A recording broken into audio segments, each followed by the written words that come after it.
Oh, yes. We are talking about this. Here we go.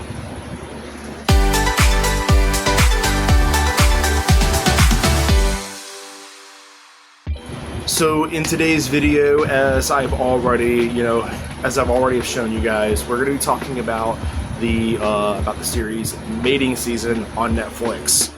Now, this show has been going on for a little bit now. It's been out for a little while with only 10 episodes, and the reason I wanted to talk about this is because it was a topic that interested me because of Twitter and the mixed reviews that I've seen on Twitter.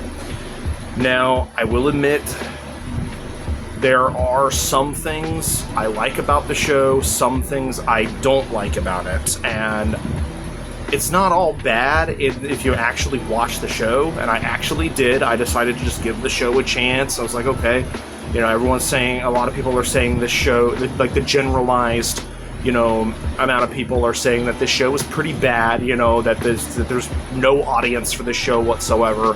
To me, there is. But it's for a specific mindset of people. That's what the show is for. It's for a specific mindset of people. At least this is just my opinion based on what I already have seen through the show in the first 10 episodes. So I do, all in all, overall, actually like the series overall. It's just, I will point out some things. It's just where every multi-fandom account that loves a certain series, they tend to bounce off of things they don't like as well, because you gotta have at least something you don't like, okay? So even if it is a show that you don't like.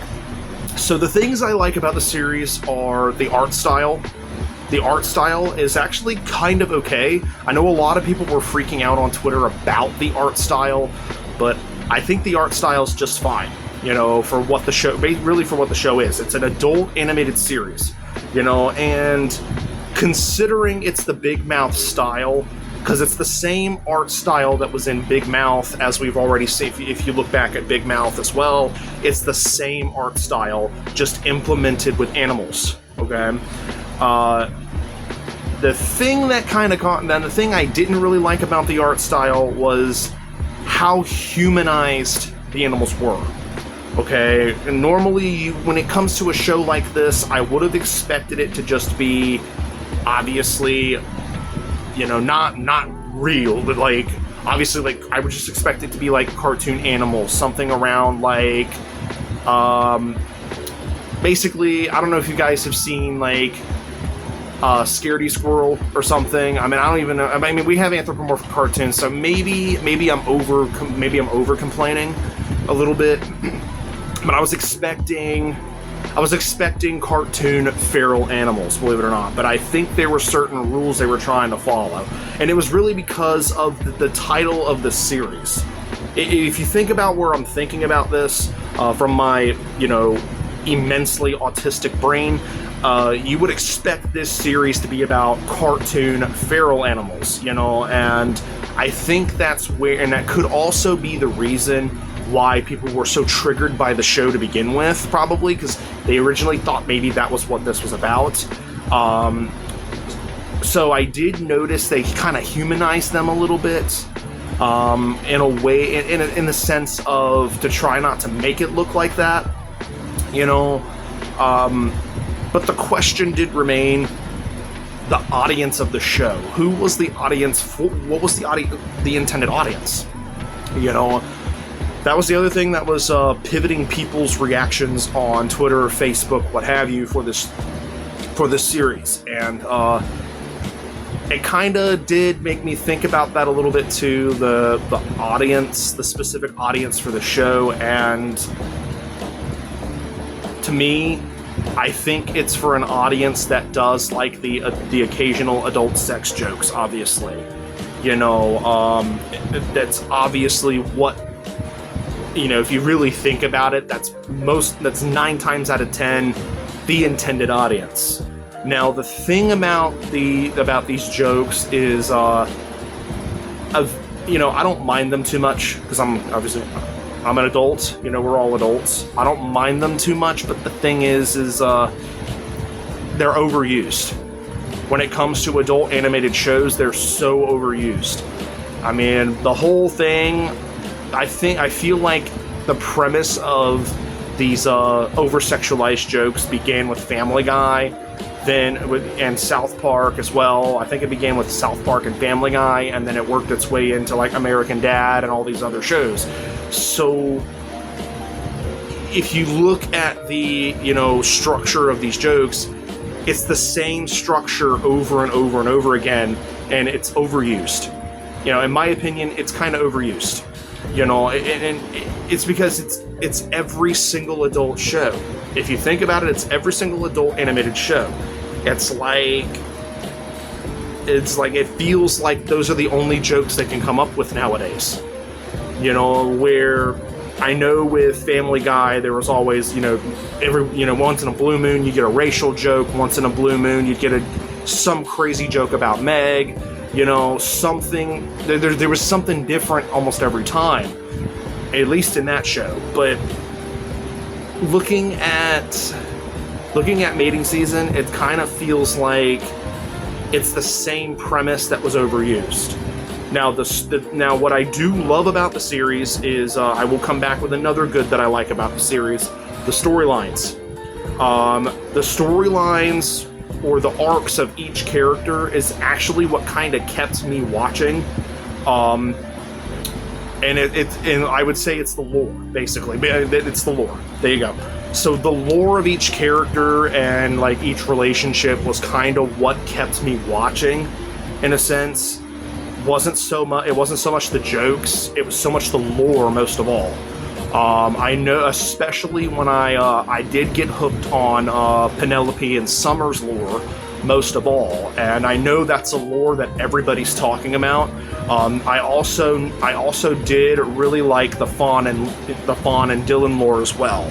So those are the two lores I know I actually really enjoyed in this show. Now, obviously, I highly doubt the creators would ever watch my channel, but if they ever did, my advice would be maybe enhance the relationship lores. Because if you enhance the relationship lores further, I know those lores kept me watching. So by enhancing those lores, I feel would keep people watching further. Now we don't want to enhance the lores too much, because then it's going to be like, oh, well then at this point they're just giving a fan service. We don't want them just giving a fan service. What we want is, honestly, in my opinion, what I would want to see as a fan of the show is the lores of the relationships enhanced a little bit, by just a smidge, so hopefully we can get a more in-depth look at each character's relationship. Like, that's my two prime examples, Fawn and Dylan. If we can get a look at their relationship even further, I feel that would draw the viewers in a little bit tighter, kind of like not so much like a soap opera. We don't want it to be a soap opera. We want it to remain the adult show that it is.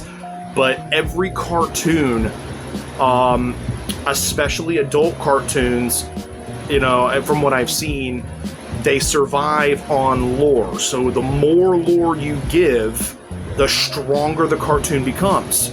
So I don't know why I did my hands like that. I have weird habits where it's like I'm doing my hands like this. No. I don't know why I did that. But like I said, if we can enhance the lore on the characters, their relationships, the growth of their relationships, because I know they use these lores as background stories per character. Where Fawn, obviously the relationship Fawn had with Dylan, what they talked about that significance quite a bit prior to him getting married to Cynthia.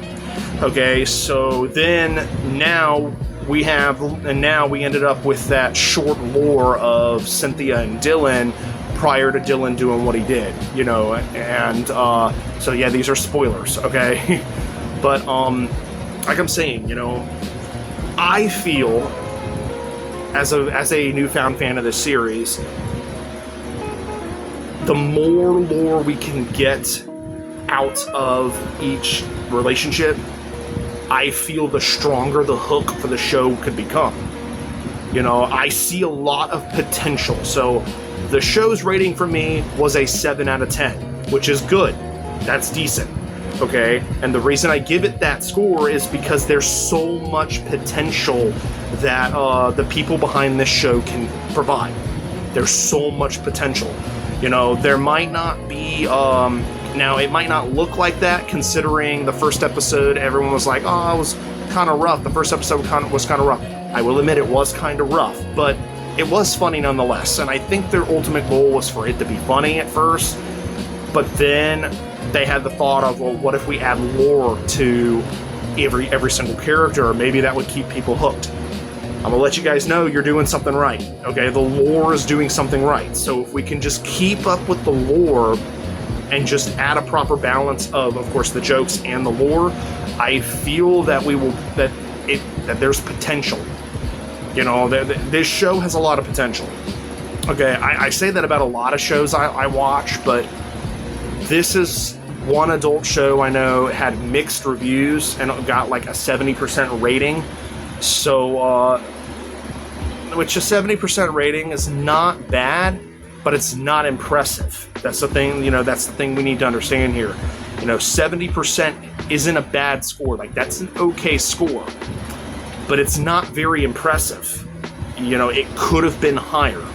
So, so I believe that with the potential that there is for the show, the more lore we can probably get in the series, I feel would make it even stronger than it is now. And eventually it could go from 70% to like 80, 90%.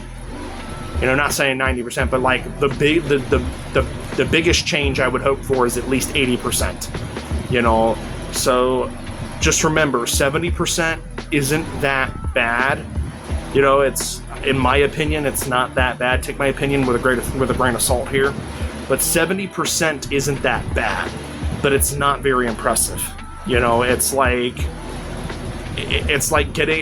basically an average score, you know, and I feel that with the potential that's hiding in the show that the creators could put more work into, I feel that the score later on down the road could get even higher, and eventually, and it could get to where the show keeps on going, you know. So we'll just have to wait for season 2 to come out and see what happens with season 2, right? Sometimes the first season's a little rough. You got to expect the first season to be a little bit rough around the edges because it's their first attempt at this. You know, at a show like this, it's their first attempt. Not like this because they've done Big Mouth before, but but for a show about straight up animals, obviously, is their first attempt. So the first season's going to be kind of rough around the edges, but I feel the more lore work they can give, the stronger the show can become. You know, that's just an advice from a fan. You know, so I'll keep up with season 2. I'm gonna keep up with the show from here on out on Netflix, and as it comes out, I will continue to bring up updates on my. You know, I'll definitely be doing another video on this for sure, just to give you guys an update on what it is I'm seeing, because I like the show. I don't think the show's a bad show, and that's really because from my autistic brain up here, I see a huge potential with it. I see growth potential, you know, and if you watch the show and like, don't really pay attention to the jokes, okay?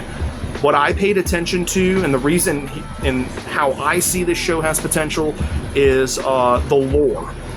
So like the lore between every character's relationship, the lore with of course with Dylan and Vaughn, the lore with Penelope, Summer, and the other character she just met. You know, there's a lot of potential with the lore, and I'm hoping that that both Netflix and the creators of the show, you know, can pay attention to the lore, because if they can lock on hard with the lore, it will definitely keep the hooks there, you know, and who knows, it might draw more people into the series for sure, you know, because every cartoon, from what I've seen, every successful cartoon that has ever became well renowned. You know, even with only 3 or 4 seasons, they survived with lore. You know, if you have some kind of lore, some kind of story, it locks people in and it keeps people watching. So that's it for today's video, guys. Thank you guys so much for watching, and I will see you guys next time. Peace.